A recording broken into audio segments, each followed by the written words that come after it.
మా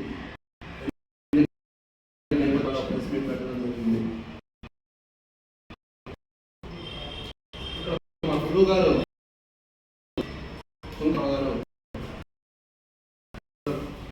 పక్కన నేను భావిస్తాను.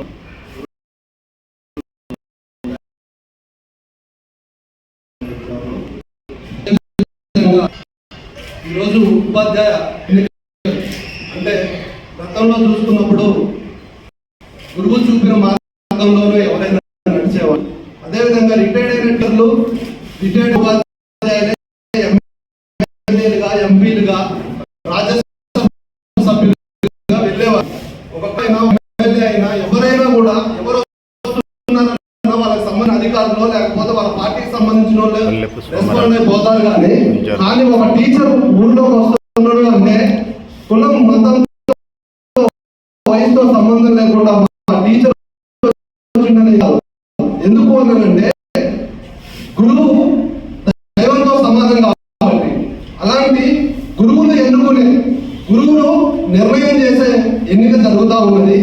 ఇలాంటి గురువుల మీద గురువు ఏ కులంలో పుట్టినా సరే, అది బీసీలో పుట్టినా, ఓసీలో పుట్టినా, కానీ ఇక్కడ బీసీ కులంలో పుట్టినటువంటి గురువుల జరిగే చెడు ప్రచారం ఎలా జరుగుతూ ఉంది, 10,000కి మీ వాళ్ళు అమ్ముడుపోతారు అనే ఒక విధానాన్ని వర్ణాలలో కొందరు, అందరు కాదు, అగ్రవర్ణంలో కొందరు ఈ ప్రచారాన్ని ఎత్తుకొని వస్తూ ఉన్నారు. కానీ మీరు వేసే విలువ ఈడబ్ల్యూఎస్ రిజర్వేషన్ ఎందుకు కొట్టడానికి ఉపయోగపడతా ఉంది. మీరు ఓటు విలువ బీసీ ఉద్యమాన్ని బలపరచడానికి వస్తా ఉన్నది. మీరు వేసే ఓటు విలువ కొత్త తరంలో బీసీ నాయకత్వాన్ని ముందుకు తీసుకుపోవడానికి బయలుదేరుతాయి. అదేవిధంగా తమిళనాడు తరహా బీసీ వాదాన్ని ఇక్కడ పెంపొందించే విధానంలో ఉపాధ్యాయులుగా మీరు ఓటు విజయాన్ని మాకు చూపిస్తే మీ విజయాన్ని పట్టుకొని మేము నడవడానికి సిద్ధంగా ఉన్నాము. కుల సంఘాలలో తక్కువ చైతన్యం ఉండొచ్చు కాక, కానీ మీరు ఉపాధ్యాయులు ఈ సృష్టి ఏది అవసరమో మీకు తెలుసు. మీకు చెప్పే స్థాయిలో మేము లేవు. మీరు ఈ సమాజాన్ని స్థితిగతిని మార్చే దశలో ఉన్న మీకు ఎన్నికలు జరుగుతూ ఉన్నాయి కాబట్టి ఈ భారతదేశ స్వాతంత్రం వచ్చిన తర్వాత తెలంగాణ ఉద్యమం మీ చేతుల మీద జరిగింది. మీరు చెప్పిన డైరెక్షన్లోనే కేసీఆర్ లాంటి వాళ్ళు కూడా ఎవరితోనైనా పెట్టుకోవచ్చు, కానీ పంతుల జోలికి పోవద్దని చెప్పేసి మీ జోలికి ఎప్పుడు రాలేదు. మీరు వచ్చిన తర్వాతనే తెలంగాణ ఉద్యమం ఊహెత్తలు లేచింది, రాష్ట్రం బయటకు వచ్చింది. అదేవిధంగా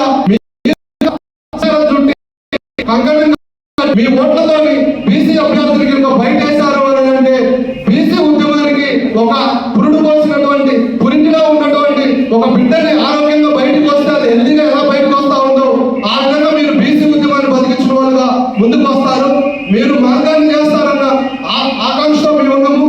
అదేవిధంగా వివిధ కుల సంఘాలు, బీసీ సంఘాలు, ప్రజా సంఘాలు, అదేవిధంగా దళిత అన్నలు, దళిత ఆడబిడ్డలు, గిరిజన అన్నలు, గిరిజన ఆడబిడ్డలు, మైనారిటీ అన్నలు, మైనారిటీ ఆడబిడ్డలారా, మీరు ఎప్పుడు కూడా మీ భుజాలన్నింటినీ కందిపోయేలాగా అగ్రవర్ణ పాలకులు మీరు సేవ చేస్తూనే ఉన్నారు. వాళ్ళకు అవకాశం ఇస్తా ఉన్నారు. ఈసారి బీసీ బిడ్డ పూల రవీందర్ స్వతంత్రంగా బయటకు వస్తా ఉన్నాడు. అంతకుముందు రవీంద్రలో పోటీ చేసినప్పుడు రెడ్లందరూ ఏకమై ఓడించారు. ఇప్పుడు కూడా అన్ని పార్టీలలో ఉన్న రెడ్లు ఒక పార్టీ బీసీకి ఇచ్చి ఒక పార్టీకి రెడ్డికి ఇస్తే మనం ఆలోచించి ఆ పార్టీ తరఫున పనిచేస్తున్న బీసీలు అయినటువంటి వాళ్ళందరూ కూడా మా జెండా బీసీలు పెట్టింది కాబట్టి మేము బీసీకి మద్దతు ఇస్తున్నామని తెలియడం కోసం మా తండ్రులు, మా తాతలు ఆ సిద్ధాంతాన్ని పట్టుకొని ఆ జెండాకి పనిచేస్తూ ఉన్నారు.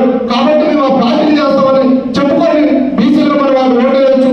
అది ఒక సూత్రంగా చెప్పుకోవడానికి పనికొస్తుంది. కానీ ఇప్పుడు సిద్ధాంతాలు, వాదాలు ఏమి లేకపోకుండా ఒక రకంగా చెప్పాలంటే పచ్చిగా బలి తెగించి ఏకులు వెళ్ళిపోతే ఉంది బాధ్యత మా కాళ్ళ కింద ఈ సమాజం ఉండాలనే ఒక సూత్రాన్ని వాళ్ళు చూపిస్తా ఉన్నారు. వాళ్ళు గెలిచారా బీసీల యొక్క ఆత్మగౌరవాన్ని వాళ్ళ కింద తాకట్టు పెట్టినట్టుగా అవుతుంది. కాబట్టి మిత్రులారా, గిరిజన, దళిత, మైనారిటీ సోదరులారా, మా బీసీ బిడ్డ గెలుపు ఓటములను సూచించే ఓటు మీరు కూడా మాకు అవకాశం ఇవ్వాలని, అదేవిధంగా బీసీలలో కూడా చాలా మంది పోటీ చేస్తా ఉన్నారు. మిత్రులారా, మీరు ఒకసారి కూర్చొని మాట్లాడే అవకాశం ఉంటే మాట్లాడండి. ఒకవేళ లేకపోతే పిరికడు మంది లేరు, వాళ్ళే నలుగురు పోటీ చేస్తా ఉన్నాడు, పట్టడు మంది ఉన్నాం, మనం ఇంతమంది పోటీ చేయకూడదు అనే వాదనలు కూడా తలెత్తుతా ఉన్నాయి. అలాంటి సందర్భం వచ్చినప్పుడు మొదటి ప్రాధాన్యత ఓటు మన